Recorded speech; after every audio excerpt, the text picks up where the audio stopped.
सीधे आपको वही लेकर चलते हैं। खासकर यूपी व दिल्ली सहित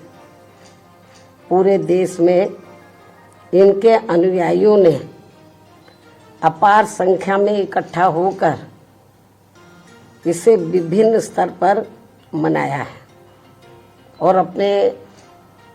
श्रद्धा सुमन अर्पित किए हैं, जिसके लिए पार्टी उनकी अति आभारी है। साथ ही होली सहित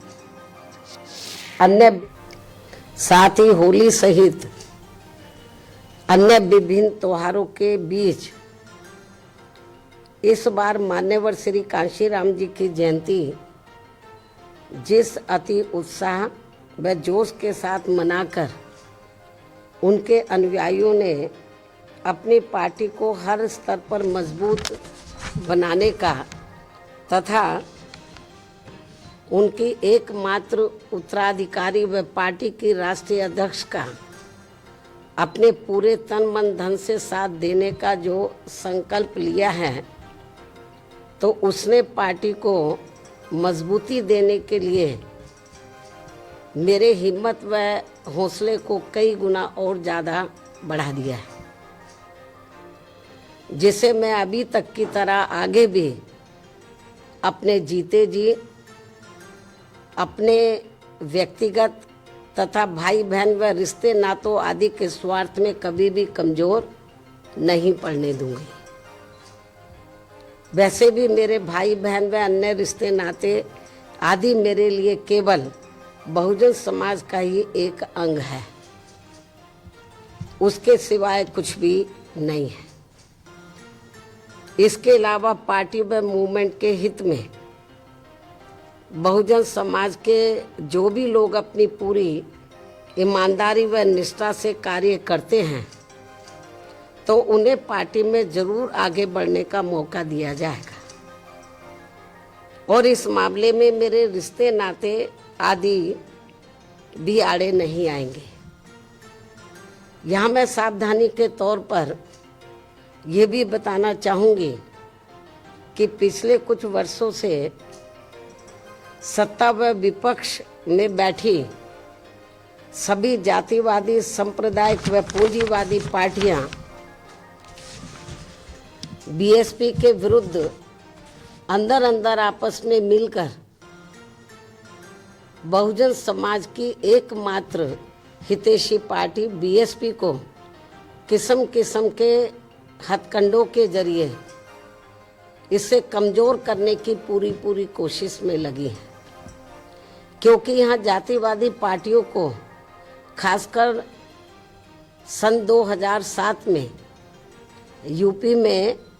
बीएसपी का अकेले ही पूर्ण बहुमत के आधार पर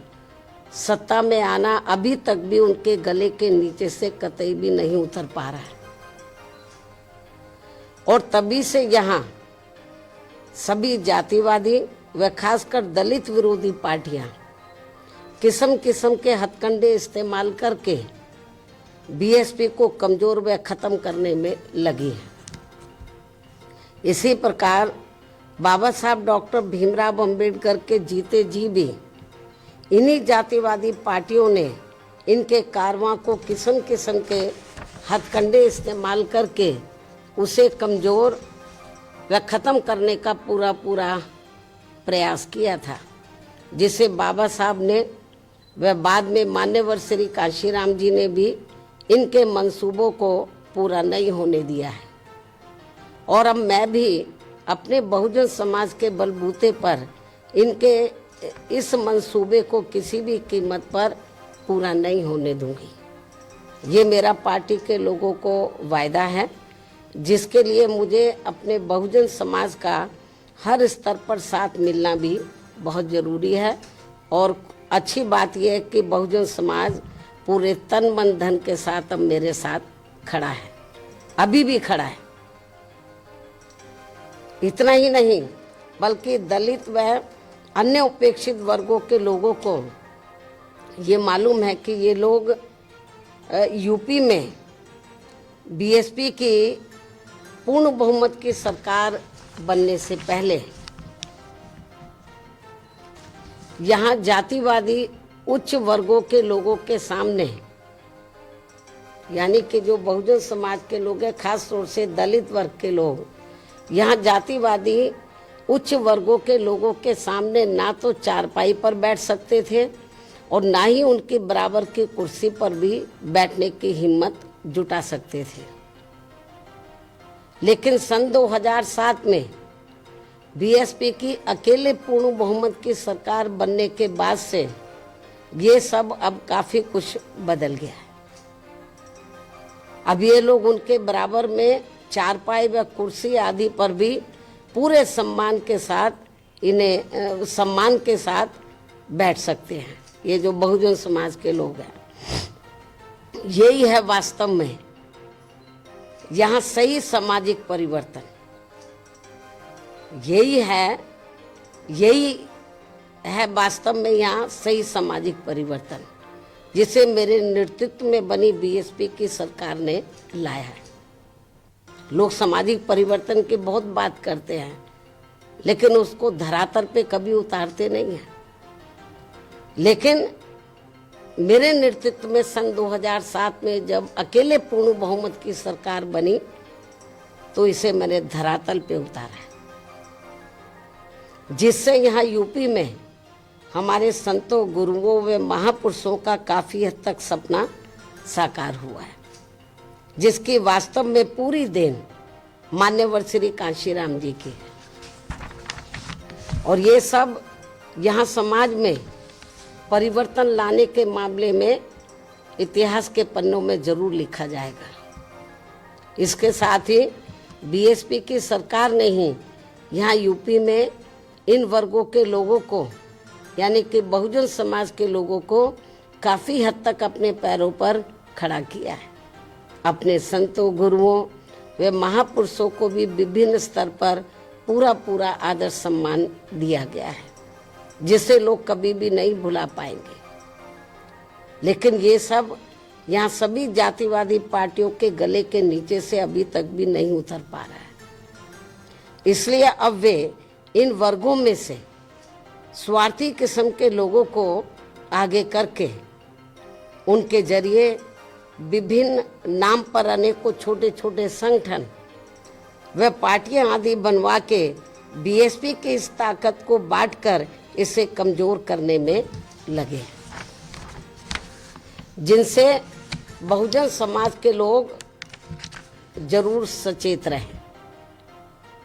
यही समय की मांग है और यही पार्टी व मूवमेंट के हित में इनका सही कदम भी होगा, यदि हमारे लोग सचेत रहते हैं। इसके अलावा यहाँ मैं ये भी कहना चाहूँगी कि देश के प्रधानमंत्री बीच बीच में अपनी खुद की गरीबी का तो जरूर उल्लेख करते रहते हैं, लेकिन इन्होंने दलित व अन्य उपेक्षित वर्गों के लोगों की तरह यहाँ कभी भी कोई जातीय भेदभाव नहीं झेला है, जो ये सब हमारे संतों, गुरुओं व महापुरुषों ने समय समय पर झेला है, जिसे अभी भी इनके अनुयायी काफी हद तक झेल रहे हैं। इसलिए पार्टी के मिशनरी व परिपक्व लोगों से आज मेरी ये भी पुरजोर अपील है कि वे ये सभी जरूरी बातें अपने बच्चों व खासकर युवा पीढ़ी को जरूर हमेशा बताते रहें, जिनको तैयार करने की भी वास्तव में सही जिम्मेवारी इन्हीं लोगों की ही है। इस उम्मीद के साथ ही अब मैं पुनः होली आदि के त्योहारों के बीच में इस बार मान्यवर श्री कांशीराम जी की जयंती बड़े जोश व उत्साह के साथ मनाकर इनके अनुयायियों ने जो उनको अपना पूरा आदर सम्मान दिया है, तथा मेरे साथ साथ इनके करोड़ों अनुयायियों का भी काफ़ी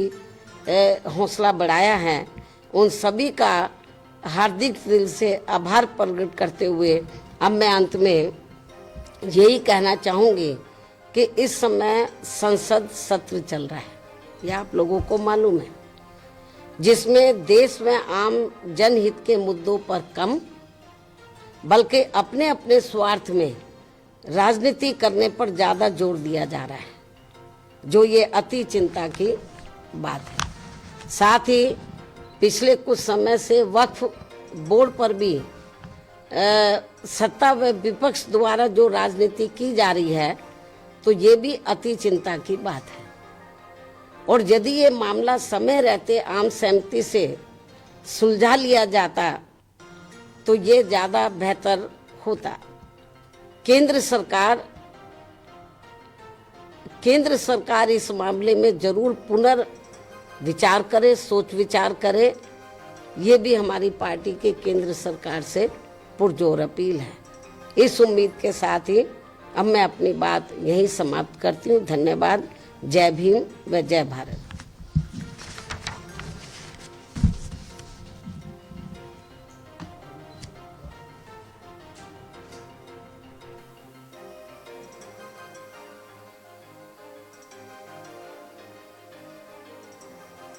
पार्टी को कमजोर होने नहीं दूंगी और मैं पार्टी के लिए पूरी